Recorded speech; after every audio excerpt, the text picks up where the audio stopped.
Hello, मैं हूं जयशंकर। और मैं हूं एयाज सादिक। ये वो अल्फाज हैं जो कल अयाज सादिक और जयशंकर की होने वाली मुलाकात में अदा किए गए। पहल किसने की? जयशंकर ने की। यानी भारत का गरूर टूट गया जंगे मई के बाद। आमिर रज़ा से बात करते हैं, उनसे पूछते हैं कि मज़ीद क्या बात हुई। जी आमिर भाई, कल बड़ी दिलचस्प गुफ्तगू हुई जयशंकर और अयाज सादिक के दरमियान, और जयशंकर खुद चल के मिलने आए अयाज सादिक से। मैं ये समझता हूं कि एयाज सादिक की मेहरबानी है कि उसने हाथ मिला लिया। मुकाम कौन सा था? ढाका। और ढाका कौन सी जगह है आपको भी पता है। जब फॉल ऑफ ढाका होता है तो उस वक्त भारत में जश्न मनाया गया था और कहा गया था कि शायद हमने दो कौमी नज़रिया जो है उसको बहिरा बंगाल में जो है डबो दिया है, लेकिन वो निकला दोबारा से और इस शान से निकला कि आज भारत को कहीं मुंह दिखाने के लायक नहीं छोड़ा। एयाज सादिक ने बिल्कुल ठीक किया कि उसने बिल्कुल तवज्जो नहीं दी। जयशंकर अपनी सीट से उठा, आया और हाथ आगे बढ़ाया। ये वो जयशंकर है, ये वो मोदी सोच का मालिक बंदा है जो अपनी टीम को भी हाथ मिलाने से मना करते रहे हैं। लेकिन यहाँ पर देखें कि ये आए और हाथ मिलाने के लिए आगे बढ़े, क्योंकि अब उसको ऐसी कुट लग चुकी है, इस मुल्क को ऐसी मार पड़ चुकी है और दो तरफा मार पड़ने वाली है। ये आप याद रखिएगा।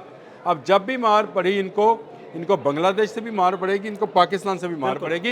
ये वो खौफ है जो उनको लेकर आया और उन्होंने कहा कि हाथ मिलाएं। अगर एयाज सादिक हाथ ना मिलाते तो इन्होंने गाते फिरना था, नाले से कुटिया सूँ, नाले लम्बिया पाया सूँ, हाथ नहीं मिलाया सूँ। अब ये देखें, ये वो लोग हैं जिनका गरूर जो था सातवें आसमान पे था। इस वक्त वो वक्त के फ़िरौन बने फिरते थे, नमरूद और शदाद बने फिरते थे और समझते ये थे कि शायद खत्ते में वो वन एंड द ओनली है। ये भारत का नारा हुआ करता था कि खत्ते में हम वन एंड द ओनली है, 10 गुना बड़ी फ़ौज है। हाँ, चीन के साथ हमारी क्योंकि लगती पकती है तो चीन की टेक्नोलॉजी हमसे आगे है, लेकिन बाकी मुल्क तो दबे हुए हैं। कौन कौन से? बांग्लादेश दबा है हमसे, नेपाल, श्रीलंका, पाकिस्तान। ये उनका नारा हुआ करता था। लेकिन जंगे मई ने 2025 ने, आज 1 जनवरी 2026 है, वो वक्त दिखा दिया कि इस वक्त पूरी दुनिया में थूका जा रहा है भारत की सेना पर, भारत की एयरफोर्स पर और भारत की फॉरेन पॉलिसी पर। बिल्कुल। कहाँ कहाँ से थूक पड़ रही है इसका अंदाज़ा आपको इस बात से लगाना चाहिए कि अमेरिका ने बेशुमार पाबंदियाँ आयद कर दी हैं। इस वक्त भी भारत की बहुत सारी प्रोडक्ट्स को जो है बैन कर दिया और फिर उनके टैरिफ जो है उसको इतना हाई कर दिया है कि अब मुमकिन नहीं रहा भारतीय सरमायाकारों को कि वो अपना इंडस्ट्री को मज़ीद बढ़ाएँ। उनको मना कर दिया गया कि वो रशिया से तेल नहीं ख़रीदेंगे। तो कंपनीज जो हैं अपने एग्रीमेंट्स जो हैं वो वापस ले रही हैं। यानी अब भारत जो है एक और चाल में फंसता चला जा रहा है। जो सस्ता तेल उसको रूस से मिलता था और उससे वो असला बना रहा था, वो भी बात ख़त्म हो गई। रूस ने अपना Su-57 जो है वो भी देने से इनकार कर दिया, जिसके मतलब भारत कहा करता था कि इसकी टेक्नोलॉजी हम लेने जा रहे हैं क्योंकि Su-30 हम बनाते हैं, तो Su-57 बनाना हमारे लिए कोई बड़ी बात नहीं है। राफेल जैसी कंपनी अब इनको राफेल एम नहीं दे रही है। राफेल मेरीन, एम से मुराद मेरीन है जी, जो समंदर में जहाज़ों के ऊपर से फ्लाई कर सकते हैं। वो जहाज़ अभी देने का मुआहदा जो है वो वापस हो रहा है। तो इसका अंदाज़ा आप इस बात से लगाएं, एक तरफ पाकिस्तान ने इनको हजीमत का सामना हुआ, दूसरी जानब बांग्लादेश में जहाँ ये शेख हसीना वाजिद के ज़रिए इन्होंने डिक्टेटरशिप कायम कर रखी थी और वहाँ किस तरह से, मैं अब नाम लेता हूँ, वहाँ किस तरह से इन्होंने जमात इस्लामी के लोगों को चुन चुन कर जो है फांसी लगाया और उनको सज़ाएँ सुनाई और उनको अज़ीतें दी। वो तमाम अज़ीतें, वो तमाम सज़ाएँ वापस हो गई। और अब जब बेगम खालदा ज़िया की तदफीन के लिए एयाज सादिक गए, वहाँ दुनिया भर से लोग आए थे, दुनिया भर के जो लोग थे वहाँ मौजूद थे। और सबसे बड़ी बात, बांग्लादेश के इस वक्त के एडमिनिस्ट्रेटर जो हैं मोहम्मद यूनुस, उन्होंने जो ट्वीट किया है, उन्होंने भी यही ट्वीट किया है कि उठकर खुद जयशंकर जो है एयाज सादिक तक आए और एयाज सादिक से हाथ आगे बढ़ाया। जिसके बाद अच्छा किया, मैं ये समझता हूँ, क्योंकि हम में वो सोच ही नहीं है जो हिंदुत्वा की सोच है, हम में वो सोच नहीं है जो मोदी की सोच है। हम में कोई तसीब पसंदाना सोच नहीं है। हमारी तरफ जो हाथ बढ़ाएगा हम खुश होकर हाथ बढ़ाते हैं।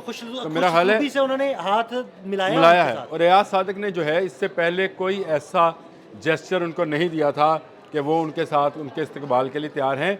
बिल्कुल एक तो मौका भी ऐसा संजीदा था, एक डेथ के ऊपर गए थे, एक फ्यूनरल के ऊपर गए थे, तो ऐसा मौका नहीं था। लेकिन इसके बावजूद जैसे नज़रअंदाज किया जाता है किसी महफ़िल में किसी ऐसे घटिया शख्स को जिसको कहा जाता है कि जी वो जो है इस काबिल नहीं है कि इसको मुंह लगाया जाए, लेकिन अगर वो उठकर आ जाए तो फिर मरवतन जो अच्छे लोग हैं, जो अच्छे करैक्टर और अच्छे किरदार के साथ साथ अच्छी तरबियत के हामिल लोग होते हैं, वो यही जेस्चर दिया करते हैं। देखें आज क्या वक्त है कि आज भारत जो है बांग्लादेश में गालियाँ खा रहा है, चीन उसके ख़िलाफ़ है, नेपाल में उसके लिए इलाके बंद कर दिए गए हैं, मालदीव, भूटान, श्रीलंका, खत्ते के वो ममालिक, तमाम ममालिक भारत से तकरीबन अपना जो कहते हैं कि मामलात हैं उनको ख़त्म कर चुके हैं, और चीन तो है ही। अब ये मुझे बताएं कि ऐसे हालात में जयशंकर का उठकर आना, बल्कि चीन से मुझे याद आया, अगर आप एक और भी ला करना चाहें तो वो उसमें भी हो सकता है कि अब तो चीन भी दावा कर रहा है जी बिल्कुल कि भारत उन्होंने ने साल कराई। अब ये देखें कि वहाँ पर अपोजिशन जो है क्या बोल रही है, तो इसका मतलब ये है कि जयशंकर का उठकर आना अपनी शिकस्त को तस्लीम करना है। जो लोग बहुत सारी प्रेडिक्शन कर रहे थे, बहुत सारे मैंने भी और आपने भी एक वीलॉग किया था कि अमेरिकन थिंक टैंक भी कह रहा है कि भारत दोबारा पर तोल रहा है। मेरा ख्याल है भारत अब इस काबिल नहीं रहा कि वो पाकिस्तान की तरफ देखे। हाँ, भारत किस काबिल है, जिस काबिल है वो भी मैं बता देता हूँ। वो फितरन हिंदुस्तान को पैसा देने के काबिल है, वो तालिबान के ज़रिए पाकिस्तान में दहशतगर्दी कराने के काबिल है। वो दुनिया में चाहे कनाडा है, चाहे अमेरिका है, चाहे कहीं और मुल्क है, उन ममालिक में वो दहशतगर्दी कराने के काबिल है और साजिशें करने के काबिल है। जंग लड़ने के काबिल नहीं रहा। सामने आकर दुश्मन का मुकाबला करने का हौसला जो होता है वो सिर्फ वैसा हौसला है जिनमें जज्बा मौजूद हो। जैसे पाकिस्तानी उन्होंने सीना खोल कर दुश्मन का मुकाबला किया और बताया उसको कि भाई ये होती है जंग और ये होती है स्ट्रेटजी। अब भी जब भी भारत ने अगर कोई शरारत या इस तरह की कोई हरकत करने की, जैसे उसने मई में की थी और मार्का हक में हमने जवाब दिया था, तो उसको मार्का हक से आगे जाकर जवाब दिया जाएगा, और ऐसा जवाब दिया जाएगा कि ये फिर भारतीय सोच जो है ये खलीज बंगाल में अब डूबेगी। बिल्कुल। अब वक्त आ गया है। बिल्कुल, बहुत शुक्रिया आमिर रज़ा जी। बिल्कुल, आमिर रज़ा ने बड़ी तफसील के साथ आपको अयाज सादिक और जयशंकर की मुलाकात का अहवाल बताया। अदील अहमद और आमिर रज़ा को इजाज़त दीजिएगा। अल्लाह हाफ़िज़। पहल किसने की? जयशंकर ने की। एयाज सादिक की मेहरबानी है कि उसने हाथ मिला लिया।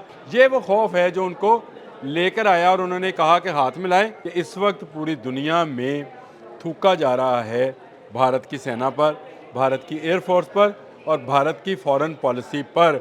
इन्होंने डिक्टेटरशिप कायम कर रखी थी कि हम में वो सोच ही नहीं है जो हिंदुत्वा की सोच है, हम में वो सोच नहीं है जो मोदी की सोच है। किरदार के साथ साथ अच्छी तरबियत के हामिल लोग होते हैं, वो यही जेस्चर दिया करते हैं। कि अमेरिकन थिंक टैंक भी कह रहा है कि भारत दोबारा पर तोल रहा है,